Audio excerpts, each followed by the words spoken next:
good morning. Thank you for listening to me.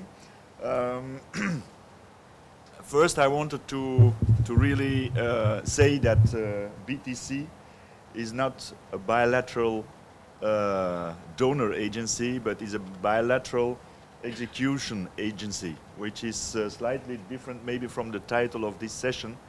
But of course, we have some kind of a monopoly for all the bilateral projects in Belgium. So we are very close to the funder. Yes, from within we try to, from a dissatisfaction of what development is all about, we do try to reform our donor agency, and we try to start from what we call complexity science or complex systems. Intervening in complex systems is something different than the simple linear logic that we have in development aid since the 1960s. And that is, we are doing workshop around complexity, we are trying to train people, our people on the ground, and so on. Complexity goes along with uncertainty on outcome and impact. We don't know if we start in a complex system where we will end up. Whether our donor likes it or not, whether we fill in a logical frame or not, this is reality. Yeah? If our donor wants to be cheated by giving them the outcome and by promising him, yes, he accepts it. But that is the reason why we are problem-driven, because result-driven means that you would know the results. We would like to have results, but we don't know them. And that's why we try to go along with the art of muddling through. The art of muddling through meaning that we start from a position and we build upon what we have, and we build every time further with little steps. We try to do it in a scientific way. And that is why every result in our logical frame is presented as an hypothesis, as a working hypothesis, which we will approach as an action research or a reflective action, which is a scientific methodology which is a bit outside the Newtonian logic or the linear logic of mechanics, which is embedded in complexity science. And we try to generalize this, and so every intervention has at least 5 to 10 subjects of action research, reflective action. It's more of reflective action because action research as such is rather academic. Academic and takes a lot of time. Yes, where am I? I've told this one already. So, at the same time, we try to introduce a monitoring system which is based on the realistic evaluation approach, which means that it is all about contribution, not attribution.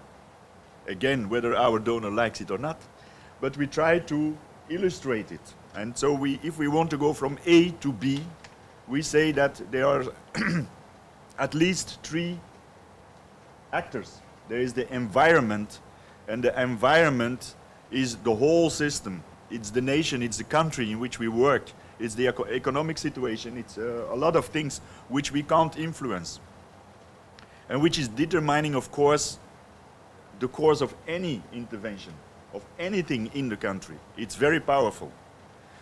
Then there is the actor, which is the intervention, which is, I would say, we, and the we is not the donor agency, but is the people with whom we work. And then you have all the other actors. All the other actors, for instance, within a Ministry of Health, I'm a health guy, so I'm working with ministries of health, I'm working with hospitals, I'm working with civil servants in most of the cases, principally. All these people are actors which might go in favor or in disfavor of whatever we want to reach. And the realistic evaluation is a monitoring system where we take into account and we illustrate the evolution of indicators, and we try to explain what part or how we contributed, but how also the environment and other actors influenced the same indicators. And so it's more of a narrative story of the process in which indicators are important, but the indicator as such can be positive or negative. The interesting part is to explain why the indicator evolved in a certain way. And I must say our donor more or less accepts these things. And I don't say that every project is already doing it, but we try. Then we have a sector approach. We try to always, what does it mean, or what do we mean by that, is that even if we intervene in a certain area, in a certain problematic within, for instance, the health sector, we do approach it as this small intervention or relatively small intervention compared with the big sector should strengthen the sector. So the local achievements are not so important. Okay, we build maybe a hospital, or we build 5 new health centers, or we do something for drug supply, or whatever we do in the health sector. Yes, but we do it within the national policy, if it is a good policy. We are critical about it, but anyway, we do it within this policy to strengthen this policy. There's always 5 ways to go to Rome, and the proverb is even saying, always lead to Rome. Yes, you can, yes, 30 seconds.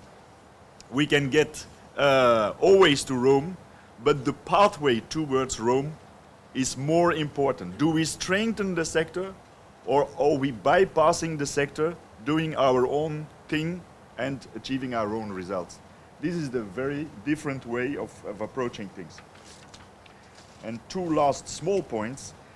We negotiated with our donor agency that if we get engaged in a sector, we go up for 12 years. We have a horizon of 12 years, which is extremely important. You can't address a system if you don't have a horizon which is long-term. Of course, you have 3 to 4 phases within this thing where we can review things, but a horizon of 12 years allows us to look in the far way.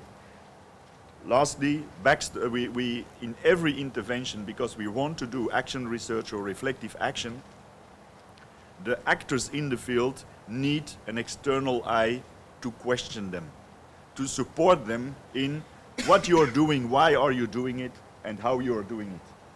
As to get this challenge from outside without being evaluating, without being judged, we try to give these people a support, but a critical support for them to grow in what they are doing. Thank you.